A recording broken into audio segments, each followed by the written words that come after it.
The FDA says it needs more time to evaluate the safety of Moderna's COVID-19 vaccine for adolescents. Here to explain is Dr. Brian Hollenbeck, Chief of Infectious Diseases at New England Baptist Hospital. Dr. Hollenbeck, thanks for your time. Good to see you. Good to see you, too. So, Dr. Hollenbeck, we learned today it could take until January for the FDA to make a decision on Moderna's shot for kids ages 12 to 17. What's the concern?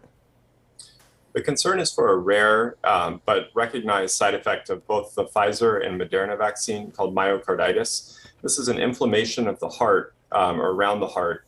And this can be seen in about somewhere between 5 and 15 per 100,000 people that get the doses of these vaccines. So it's rare, but it can cause hospitalization, and at least one death has been reported to this.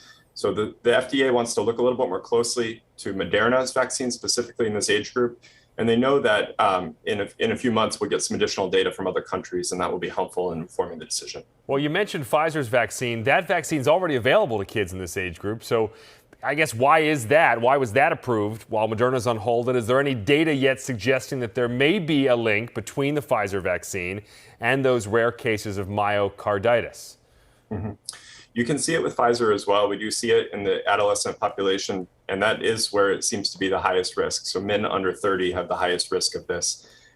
In general, in the age categories where both Moderna and Pfizer are available, we do see a slight signal that Moderna may have a higher risk of this. And I think that's probably also part of the reason that they want to look more closely before releasing the Moderna in this age group. Okay, so yeah, it's specific to age group. As you know, vaccine experts from the CDC, they're meeting tomorrow to discuss Pfizer's vaccine for children ages 5 to 11. So what can you tell us about this risk for that group?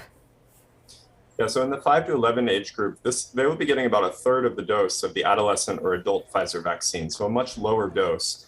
And part of that is to limit side effects, including myocarditis. In the trial, they didn't see any kids with myocarditis, but it was a pretty small trial relative to how many you would need to do to see this complication. So, again, you would need to do about 100,000 vaccines. And so we expect that we could see this as a rare side effect in kids 5 through 11, although we haven't seen it in the trials yet.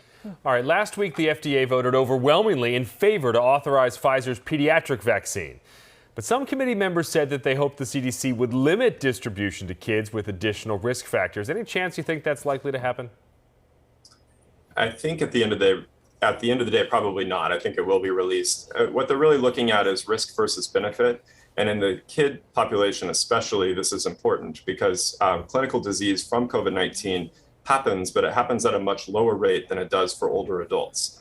And so we want to make sure that we're striking the right balance and that if these vaccines are available, they're available for individual patients that will have benefit from them and not just risk. And so they're making sure that they're striking that right balance. It looks like as long as COVID is in our community, that will be true for all kids, not just kids with risk factors, that there will be personal benefit to getting the vaccine and not just risk. All right, Dr. Brian Hollenbeck, Chief of Infectious Diseases at New England Baptist.